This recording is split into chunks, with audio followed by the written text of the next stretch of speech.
And so it is, we come to the end of this section of Romans 9 through 11. We will be looking here in this recording at 11:25 through 32, the final paragraph in this long sustained argument that began in chapter 9 has worked all the way to this point. And this paragraph is really a summary of Paul's argument in this whole section, 9, 10, and 11. And so it doesn't introduce any real new ideas per se. It simply pulls together everything Paul has said and emphasizes God's mercy in all of this. He says this in 11:25. He says, "For," notice again, 25 begins with explanatory for, which means it's directly and logically connected to what preceded. We broke it apart because of time and length of recording, but it's directly connected. So he's finishing his really summarizing the argument here. For, I don't want you, brethren, to be uninformed of this mystery. This mystery in verse 25 here is what he's been explaining in the preceding paragraphs. It's summarized in what follows as a partial hardening has happened to Israel as the Gentiles are coming in. And so this mystery is why so many Jews are rejecting the gospel. What's the state of those Jews and what's the future state of those Jews? And it all has to do with the gospel and faith in Jesus as the Messiah. So that's the mystery. I don't want you to be uninformed of this mystery. Just think back to the preceding paragraph or two, so that you will not be wise in your own estimation. Remember, he said there in the middle of chapter 11 that he is speaking to you Gentiles. He doesn't want you to be arrogant or conceited towards the Jews, even those Jews who haven't believed. I don't want you to look down on them. I don't want you to think you're better than them. I don't want you to think you owe everything to the Jews and their Jewish heritage if you're a non-Jew. And so don't be wise in your own estimation. And so he states now here the mystery in summary that a partial hardening has happened to Israel until the fullness of the Gentiles has come in. What does he mean by a partial hardening of Israel? Well, it's what he has explained up above, that there is the remnant and the rest. And so a partial hardening is part of Israel has been hardened. Not all of it, because there's some Jews who have believed in the gospel. There's that faithful remnant.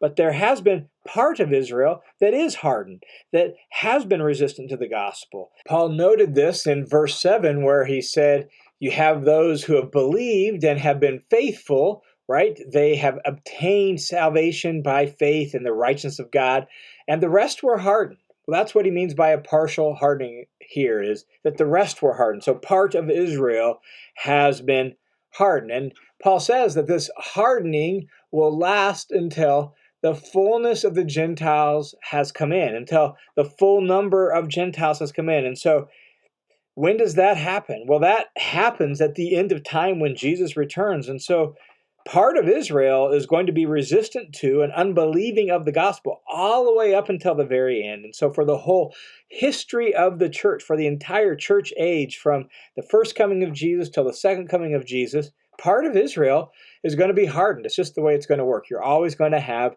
the remnant and the rest. And then Paul says in verse 26, and so all Israel will be saved. Wow, that statement has generated so much ink and so much controversy. But I think if you read it in the full context of 9, 10, and 11, it's pretty clear what he's talking about. So just to clarify a couple little details. First, the word so, and so all Israel will be saved. Not then. It's really important we pay attention to a little tiny word like so. He doesn't say, and then all Israel will be saved. So it's not like Israel's going to be partially hardened. Once all the Gentiles that are going to come in have come in, at that point, then a bunch of Jews are going to be saved. There's no sequence with so, all right? So he doesn't say and then, he says and so. And the word so, hutos in Greek, means in this way, in this manner. And so all Israel will be saved in what manner? Well, in the manner he's just described. By coming to faith in Jesus Messiah, being grafted back onto the olive tree, right? The family tree. That's the manner he's described. That's the manner he's explained in chapter 10. There's one way to be saved for Jew and Gentile alike, and it's by putting your faith in Jesus as Messiah. And so there's always going to be the remnant and the rest, clear up until the end of time. And it's going to be in this way that all Israel is saved. All Israel is going to be saved with part of Israel being hardened, part of Israel believing.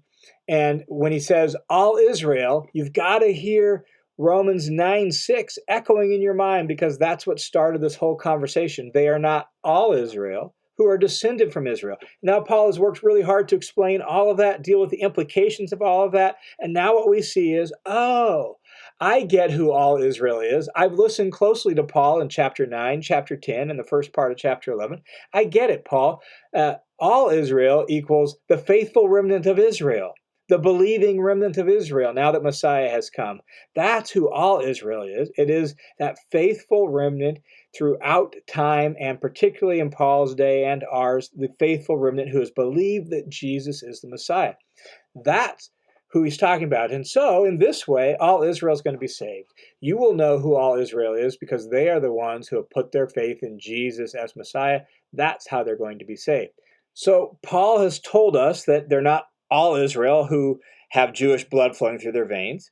He's told us in chapter 10 that Israel has been rejected because they rejected God and what God is doing in the Messiah. He's told us that the means of salvation for both Jews and Gentiles is the same. It's faith in Jesus. We got that in the paragraph right before this. And therefore, what he's not saying very clearly in Romans 11:26 is that every Jew is going to be saved simply because he's a Jew. He's just not saying that. Paul doesn't believe that. He's made that very clear in these chapters. He means by that the best understanding of all Israel in the whole context of 9, 10, and 11 is a believing remnant of Jews, a faithful remnant of Jews. I admit the possibility that it could be all Israel in the sense of Jews and Gentiles combined into one new people of God. That's possible, and Paul does use that idea somewhere. I think that's what he means by the Israel of God in Galatians chapter 6. I just think in context here, it's probably better to understand the phrase all Israel referring to all believing Israel. He's been pretty precise about that all throughout these 3 chapters. Paul then goes on in the second half of verse 26 and through verse 27 and says, and this way of Israel being saved is actually in keeping with Isaiah 59, 20 and 21, which states that a deliverer will come from Zion. Paul quotes it as this. He says, the deliverer will come from Zion. He will remove ungodliness from Jacob. This is my covenant with them when I take away their sins. And so Paul says, Israel's sins being taken away, as promised in Isaiah 59, that happens through the deliverer. And the deliverer is Jesus, who will remove their sins and thus remove the curse. And so Israel, a faithful remnant of Jews coming to faith in Jesus Messiah, that's how God is going to save them. And it's in keeping with what God promised in the Old Testament. And so then Paul takes, at this point in verses 28 and 29, and he really draws out a very specific, clear application for his original audience of his day. This is what Paul has had to wrestle with and had to deal with, is the hostility from Jews towards him as he preached Jesus Messiah. And so Paul draws out an implication and an application directly pertinent for himself and for his original audience. He says this. He writes in verse 28, so from the standpoint of the gospel, they, meaning they Jews, are enemies for your sake. They're opponents. They're hostile, right? Like they're hostile to the gospel, and thus they're hostile to believers in the gospel. They've been hostile towards Paul. They've been hostile towards his churches. You read the book of Acts, most of the conflict that's stirred up against the believers in Paul's churches that Paul planted has been caused by the Jews. So that's what he's dealing with. From the standpoint of the gospel, they're enemies for your sake, but from the standpoint of God's choice, that is from the standpoint of election, the standpoint of God's plan, they are beloved for the sake of the fathers. And so for the Gentiles listening on this, and even for Jewish believers who might be having problems with fellow Jews who have rejected the gospel, it's like that tension, that hostility, it's real, but it's as a result of the gospel, right? And yet, because of God's election, they're beloved because of the fathers. They're beloved because of that holy root, this story that began with Abraham and worked its way through Isaac and Jacob and up through Moses and through David and down to the present day, that faithful, holy word of promise that has moved forward. The Jews are beloved because of that. Like we owe everything to them for that. As he says in verse 29, for the gifts and the calling of God are irrevocable. And the idea of irrevocable means, according to Bauer and Gingrich, a Greek dictionary, says not to be regretted. That is not something to be taken back. God's not going to take back his promises to the Jews. He's not going to take back what he began with Abraham and the Old Testament story. God's not going to take it back. There's no takebacks here for the Jews. And so even though there's tension and hostility because of the gospel, and there's significant problems in the relationship between unbelieving Jews, believing Gentiles, there are no takebacks here on what God has done with the Jews. And so they're beloved for that sake. And Paul goes on in verse 30 and says, for just as you were once disobedient to God, but now have been shown mercy because of their disobedience, right? Like their disobedience in putting the Messiah to death and in rejecting the gospel. Sometimes very tangibly in Paul's ministry, Paul would go to the synagogue, preach to the Jews. When they rejected it, then Paul would immediately go to the streets and start preaching to the Gentiles at large. And so, like, their own disobedience, putting the Messiah to death, rejecting the gospel, has actually led to you experiencing the mercy of God. So he says in verse 31, so these also now have been disobedient, these Jews have now been disobedient, that because of the mercy shown to you, they also may now be shown mercy. And so the hope is that they will come to faith in Jesus and they will experience God's mercy as well, so that they too can get in on the great gifts of God's mercy, because this whole thing is a result of God's mercy. Gentiles are in because of God's mercy. Believing Jews are in because of God's mercy. Jews who have not yet believed but someday will get in because of God's mercy. It's all of God's mercy. So verse 32 says in grand culmination, for God has shut up all in disobedience, that he might show mercy to all. Doesn't matter whether you're a Gentile or a Jew, you're in because of mercy, which means there's no place for a superiority complex. There's no place for being conceited or being arrogant, as Paul talked about up above. We're all in because of mercy. So let's show mercy to each and every person who comes in. With that, then, Paul ends with just this moment of exuberant praise as he's thought through all this, he's retold the story of Israel. He's shown how God in his great sovereignty has worked all of this out, and he's done so on the basis of his mercy. Paul can't help himself but praise God. So verses 33 through 36 is really a giant praise to God because of his mercy, in the middle of which Paul even quotes some Old Testament as he just gets caught up in this praise. This is what Paul says. He says, oh, the depth of the riches, both of the wisdom and the knowledge of God. How unsearchable are his judgments, and unfathomable are his ways. For who has known the mind of the Lord, or who became his counselor, or who has first given to him that he might be paid back to him again? For from him and through him and to him are all things. To him be the glory forever and ever. Amen.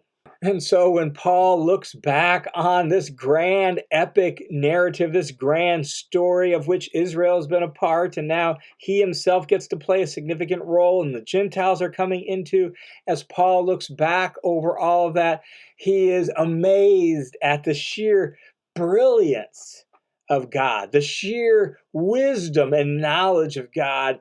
Who has known God's mind that he would be the one that was going to instruct God, right? Or who first gave God anything that God had to pay? Nah, God doesn't know. And this is all from the wisdom and the brilliance of God.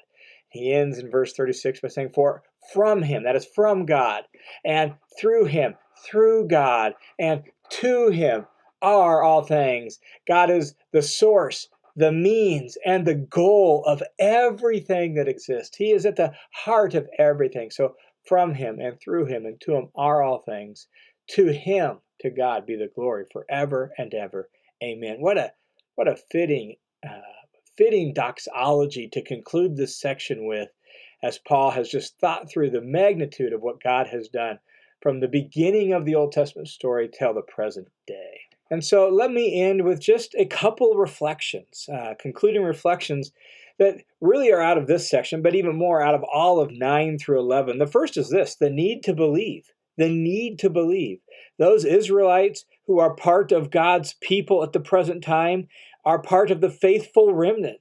Those who now believe in Jesus as Messiah. So there's this need to put your faith in Jesus as Messiah to still be a part of God's family tree.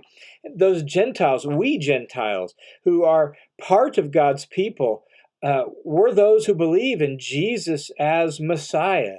And thus, it's all about faith, national identity, family heritage, right? Like, well, my grandpa was a preacher, and my daddy was a preacher, and my great uncle. It doesn't matter. What matters is your own dynamic faithfulness to Jesus, your own belief and faithfulness to Jesus himself, right?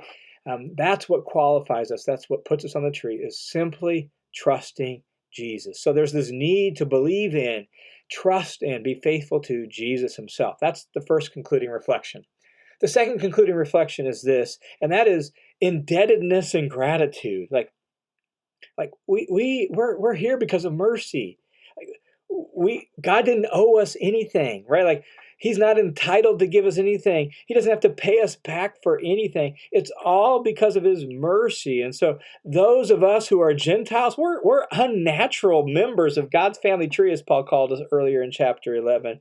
And we were grafted in later. We're Johnny-come-latelys into the family tree. And we depend on the rich root of the olive tree, Abraham, Isaac, Jacob, and that story through the whole Old Testament. We depend on all of that, the original people of God, the faithful ones under the Old Covenant. And we only stand because of our faith. We're not entitled. And Jews who are part of the family tree, they're there only because of God's mercy in the Messiah, and that God was willing to send his son to absorb the curse of covenant unfaithfulness and sin, so that they too could be released from all of that and be put back into a right relationship with God. So God's saving justice is all motivated by mercy. And so we live with this indebtedness and gratitude. Like, God, we're here only because you're good, only because you're faithful, only because you're wise, only because you're merciful. And we live with that humility that comes from, I have nothing I can give. I'm indebted to God for everything, and I'm grateful for his great mercy.